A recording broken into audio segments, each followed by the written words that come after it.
Tabiatda energiya tayyor holatda mavjud emas, u tabiiy manbalarni sarf etish orqali ishlab chiqariladi, yaratiladi. Bu har bir kilovat, har bir zarra ortida millionlab hajmdagi resurslar va inson mehnati turibdi degan aslida. Shu bois uni qadrlash, tejamkorlikda foydalanish va samarali boshqarish lozim. O'zbekiston bugun iqtisodiy taraqqiyotning tabiiy resurslarni tejovchan va ekologik toza modeliga o'tishni boshladi. Ayniqsa so'nggi 3 yilda bu borada muhim qarorlar, alohida davlat dasturlari qabul qilindi. Joriy yilning yanvar va mart oylarida prezident ishtirokida bo'lib o'tgan ikkita muhim uchrashuvning ustuvor maqsadi ham aynan energiya tejamkorlik va yashil iqtisodiyotga o'tish maqsadlariga qaratildi. Uchrashuvda soha vakillari oldiga qo'yilgan vazifa va topshiriqlar mazmuni mohiyati shunday: yirik ishlab chiqarish va sanoat korxonalarida energiya iste'molini optimallashtirish va muqobil energiya tizimidan foydalanish ko'rsatkichlarini yanada oshirishdan iborat. Tahlillarga ko'ra, O'zbekistonda $1 yalpi mahsulot ishlab chiqarish uchun dunyodagi o'rtacha ko'rsatkichdan 2,5 barobar ko'p energiya sarflanmoqda. Qurilish materiallari sanoati energetika resurslarining yirik iste'molchisi hisoblanadi. Sohada ayni kunda 11,800 dan ziyod korxona faoliyat ko'rsatmoqda. Birgina o'tgan 2024-yilda ular tomonidan 2,3 milliard kilovat-soat elektr energiyasi, 912 million kub metr tabiiy gaz, 1,7 million tonna ko'mir sarf etilgan. Iste'mol qilingan tabiiy resurslar sarfining 59% esa sement ishlab chiqaruvchi korxonalar hissasiga to'g'ri kelgan. Bu esa tabiiyki samaradorligi past, sarf xarajati ko'p bo'lgan texnologiyalardan voz kechib, zamonaviy va tejamkor tizimlarni joriy qilishni talab etadi. Shu maqsadda tarmoqdagi energiya iste'moli yuqori bo'lgan korxonalarda samaradorlikni oshirish bo'yicha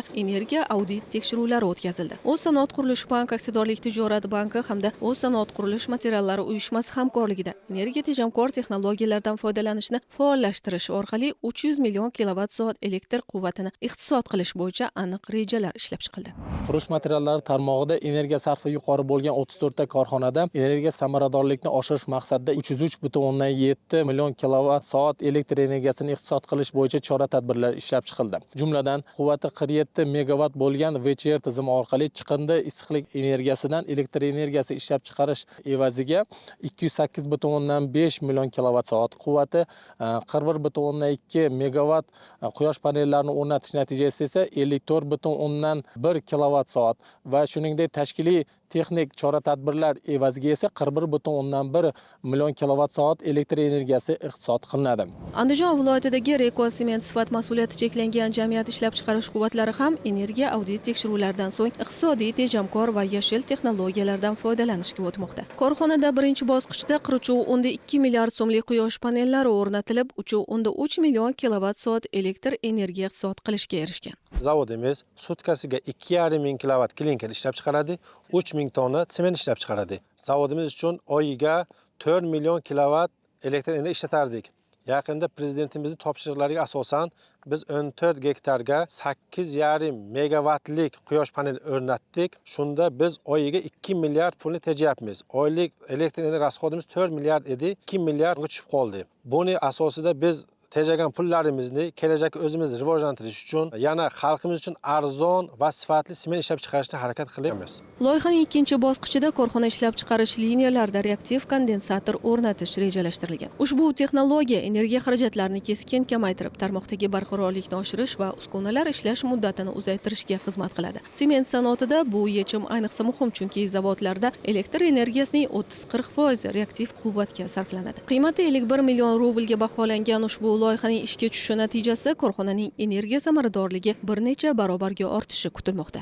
Yirik zavodlarimizdan, masalan, Reko Brand sement zavodimizda Andijonda joylashgan 804 megavat quyosh elektrostansiyasi ishga tushirildi. Qarshi Konchda yanvar oyida 1,5 million kilovat-soat elektr energiya ishlab chiqardi. Toshkent Konch zavodida VCR texnologiyasi, ya'ni chiqindi issiqligidan elektr energiya ishlab chiqarish texnologiyasi mana hozir to'liq quvvatda ishga tushirildi. Qolgan zavodlarda ham VCR texnologiyasini joriy etish hozir rejalashtirilmoqda. Texnik imkoniyati mavjud emas zavodlarda quyosh elektrostansiyalari qurilmoqda.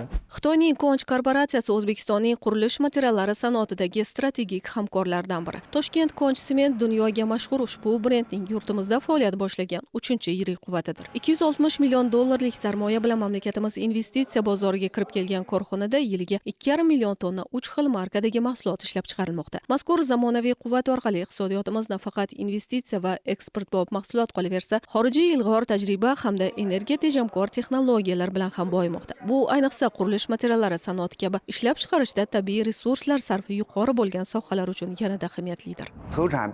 Ishlab chiqarishimiz to'liq VCR texnologiyalari bilan jihozlangan bo'lib, bu ham iqtisod, ham ekologiya uchun foydali. Biz sement ishlab chiqarishda ko'mir yoqilg'isidan foydalanamiz. Klinker ishlab chiqaruvchi pechda hosil bo'lgan issiqlikdan ushbu texnologiya yordamida elektr energiyasi olinadi. 1 tonna klinker ishlab chiqarish orqali 35 kilovat elektr energiyasi olish mumkin. Ishlab chiqarish imkoniyatimizni hisobga olsak, bu 1 yilda o'rtacha 63 million kilovat elektr quvvati degani. Natijada atmosferaga chiqarilayotgan zararli gazning 99% ushlab qolinib, foydali resursga aylantirilmoqda. Yashil iqtisodiyot bu nafaqat resurs tejamkorlik, balki ekologik toza energetikani rivojlantirish hamdir. Korxonada shu kunlarda yillik quvvatda 7 million kilovatlik quyosh panellari o'rnatilib, ishlab chiqarish jarayonining bir qismi muqobil energiya manbalaridan foydalanishga o'tkazilmoqda. Korxonamiz quyosh panellari orqali elektr ishlab chiqarishni aprel oyidan ishga tushirishni rejalashtirgan. Loyiha qiymati 2,3 million AQSh dollariga teng. Korxonamiz hududidagi 50 ming kvadrat metr bo'sh turgan maydonda quyosh panellari o'rnatilmoqda. Hisob-kitobimizga ko'ra, bu orqali 1 yilda 7 million kilovat elektr energiyasi ishlab chiqariladi. Korxonamiz 1 yilda 160 million kilovat energiya sarflaydi. VCR texnologiyasi va muqobil energiya manbalaridan foydalanish orqali iste'molimizning 40% ni o'zimizda ishlab chiqarishga erishamiz.